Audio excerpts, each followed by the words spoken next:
सबको जय यीशु की। प्रभु यीशु क्रिस्त में प्यारे भाइयों बहनों, नवजीवन का संदेश इस शीर्षक के अंतर्गत प्रतिदिन का ईश्वर का जीवंत वचनों को सुनने के लिए, समझने के लिए, ग्रहण करने के लिए और उन वचनों के अनुसार जीवन बिताने की शक्ति, सामर्थ्य, कृपा, अनुग्रह मांगते हुए एक सुंदर आदर्श क्रिस्तीय जीवन बिताने की विशेष कृपा मांगने के लिए मैं आप सभी लोगों का हार्दिक स्वागत करता हूं। आज जून की 19 तारीख है, बृहस्पतिवार का दिन है और आज के दिन में हम सबों के लिए मनन चिंतन करने के लिए विषय दिया है संत मती के द्वारा रचित सुसमाचार अध्याय 6 पद संख्या 7 से 15 का प्रसंग है।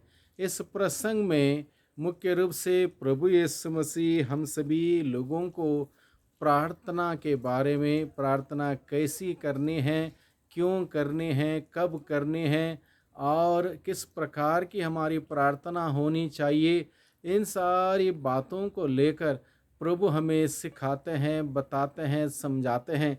इसलिए आज के दिन में प्रार्थना जो कि हम सबों के लिए, हम सबों के आध्यात्मिक जीवन के लिए बहुत ही महत्वपूर्ण है, इस बात को समझते हुए, प्रार्थना करते हुए आध्यात्मिक जीवन में आगे बढ़ने की विशेष कृपा हम प्रभु से मांगें। यहाँ पर लिखा है, प्रार्थना करते समय गैर यहूदियों की तरह रट नहीं लगाओ। प्रार्थना करते समय गैर यहूदियों की तरह रट नहीं लगाओ, प्रभु कहता है। यानी कि बहुत बार लोग प्रार्थना में रट लगाते थे। जैसे हम लोग भी क्या करते हैं, बहुत बार बचपन में जो प्रार्थना हमने सीखी है उसी को हम लोग दोहराते हैं और कहीं बार इस प्रकार से, इस अंदाज से दोहराते हैं, उस पर कोई मनन चिंतन भी नहीं है, उन शब्दों पर कोई सोचना नहीं है, बस प्रार्थना करनी है। इसलिए जल्दी जल्दी जल्दी जल्दी उस प्रार्थना को हम लोग दोहराते हैं, बोलते हैं, एक प्रकार से रट लगाने जैसा है। प्रार्थना में हमारा रिश्ता अगर ईश्वर के साथ नहीं जुड़ता, प्रार्थना में अगर हमें आनंद नहीं मिलता, हमारी आत्मा प्रार्थना करते वक्त ईश्वर में प्रफुल्लित नहीं होती, तो इसके मतलब हमारी प्रार्थना केवल दोहराने की है, केवल रट लगाने की है, केवल जो प्रार्थना हमने सीखी उसको रिपीट करने की मात्र है। इसलिए प्रभु आज के दिन में हम सबों को बताता है, प्रार्थना करते समय रट नहीं लगाओ। यानी कि केवल उसको दोहराना नहीं है, रिपीट नहीं करना, जो सीखा है उसको जल्दी जल्दी बोलना नहीं, बल्कि प्रार्थना का असली तात्पर्य है उस ईश्वर के साथ रिश्ता संबंध जोड़ना, आध्यात्मिक रूप से ईश्वर के साथ कनेक्टेड होना, ये बहुत ही ज़रूरी है। इसलिए प्रभु कहता है, शास्त्री, फरीसी, अन्य लोग, गैर यहूदी लोग भी कहीं बार यही समझते थे कि लंबी लंबी प्रार्थनाएं करने से हमारी सुनवाई होती है। उनकी एक धारणा थी, 2 घंटे प्रार्थना की, 3 घंटे प्रार्थना की, घुटने टेक के प्रार्थना की, माला विनती की या फिर आराधना किया या स्रोत को पढ़ा या बाइबल को पढ़ा, लोग समझ लेते हैं ईश्वर ने हमारी प्रार्थना सुन ली है, हमारी प्रार्थना कबूल की है और हमने प्रार्थना किया है। बस एक प्रकार का साइकोलॉजिकल सेटिस्फैक्शन, मनोवैज्ञानिक सेटिस्फैक्शन लोग ढूंढते हैं। इसलिए लोग सोचते हैं इतनी सारी प्रार्थना करने से प्रभु ने हमारी प्रार्थना सुन ली है।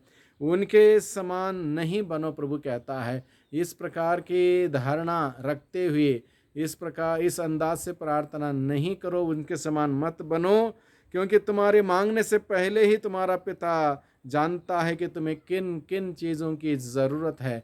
हमारा स्वर्गिक पिता, हमारा रचयिता, वो जानता है कि मुझे आज के दिन में किन किन चीज़ों की ज़रूरत है। इसलिए मांगने से पहले ही वो मेरे लिए इंतज़ाम करता, प्रबंध करता। इसलिए हमें रट नहीं लगाना है। तो इस प्रकार प्रार्थना किया करो। प्रभु हमें सिखाता है प्रार्थना का फॉर्मूला, प्रार्थना करने का तरीका, कैसे प्रार्थना करना है और उस प्रार्थना में क्या क्या हमारी ज़रूरतें रखनी हैं। इन सारी बातों को लेकर प्रभु हमें सिखाता है। इसलिए प्रभु कहता है, तो इस प्रकार प्रार्थना किया करो, स्वर्ग में विराजमान हमारे पिता, तेरा नाम पवित्र माना जाए। यानी कि सबसे पहले प्रभु हम सबों को सिखाता है प्रार्थना करते वक्त उस ईश्वर की स्तुति, आराधना, उसकी तारीफ, उसकी महिमा करने के लिए हमें सिखाता है। सबसे पहले भाग में हम ईश्वर की महिमा करें, उसकी तारीफ करें, उसका जय जयकार करें। बहुत बार लोगों को पता नहीं चलता प्रार्थना में करना क्या है, बोलना क्या है, कैसे करना है, कहाँ शुरुआत करनी है, लोगों को मालूम नहीं। इसलिए सबसे बेहतरीन तरीका प्रभु हमें सिखाता है प्रार्थना करने के लिए। जब हम लोग जाते हैं, सबसे पहले उस ईश्वर की स्तुति, आराधना, महिमा, धन्यवाद, उसकी तारीफ करें, उसका जय जयकार करें। 10-15 मिनट हम लोग आराम से प्रभु की स्तुति करते हुए समय बिता सकते हैं। और आगे प्रभु का वचन कहता है,